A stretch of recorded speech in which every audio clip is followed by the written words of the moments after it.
Books. My name is Paige, this is Page to the Page, and today we're going to be doing 7 on Sunday.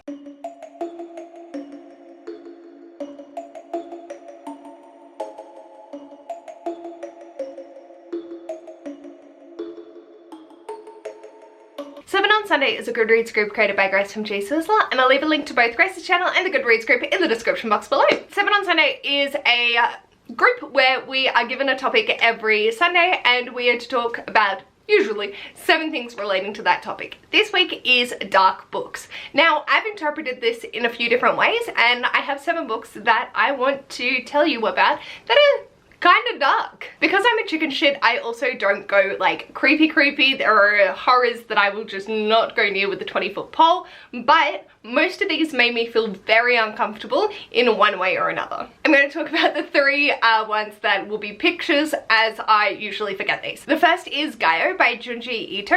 So this is a horror manga, and when I read it, okay. It is dark and twisty. Essentially what has happened is there are robotics that have taken over animals and like fish, and it's like a parasite and it's taking over. It's spreading everywhere in Japan and beyond, and these are essentially accruing life forms, and holy fuck, the images had me shivering. It was very dark, it was very twisty.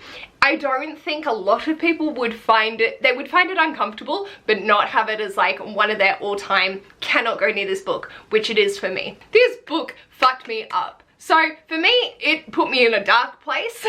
It is a dark book. I don't know if everyone would have the same reaction, but that's just mine. The second is Rolling in the Deep by Mira Grant. This is a pen name for Shauna Maguire and the prequel to Into the Drowning Deep. So I know I mentioned Into the Drowning Deep earlier for our Creatures of the Night, but I found that the prequel went that little bit further. I think reading the book first and then going and reading the prequel, it was the right decision on my part, because you already had an understanding of what was happening, so you could just enjoy the creepiness. These sirens are fucking dark. Their descriptions are top tier uncomfortable, and I did not have a good time with the descriptions. For me, it's hard because like I know what people typically think of it as a dark book, and I don't have many recommendations. So for me, this is more like my dark and creepy, uncomfortable sort of style, and this definitely fits the bill. And the third is Her Body and Other Parties by Carmen Maria Machado. So this was really dark and twisty it's a collection of short stories, and just some of them went far. I think the first story, it really was just like, what the fuck? And then other ways just go hell for leather, and it was intense.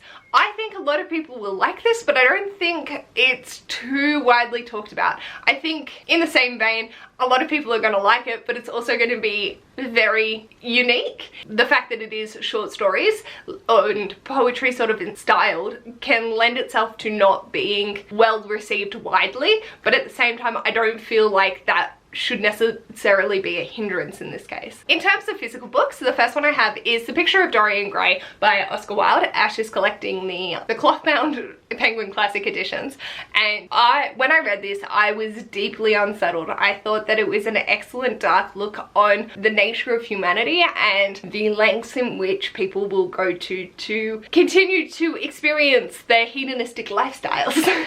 I found it really fascinating, but at the same time, it is a very dark book. It explores a lot of themes, and I think any book exploring the depravity of human nature is going to be pretty dark. I think the books that I've really gone for outside of Gaio and Rolling in the Deep, which is more character, like creature-based dark, all of these recommendations are more dark human nature. So yeah, so fascinating. It scared the shit out of me. The movie, that was a choice watching it at midnight, but I definitely feel like it is a great dark book. In saying that, the next book is one that I have been mentioning quite frequently because I still can't get my head around it, and explores the essence of human nature, and that is Perfume by Patrick Sukind. I still can't fathom, I don't feel that overall it is a dark book, but there is such a dark theme running under it towards the end that just, what the fuck?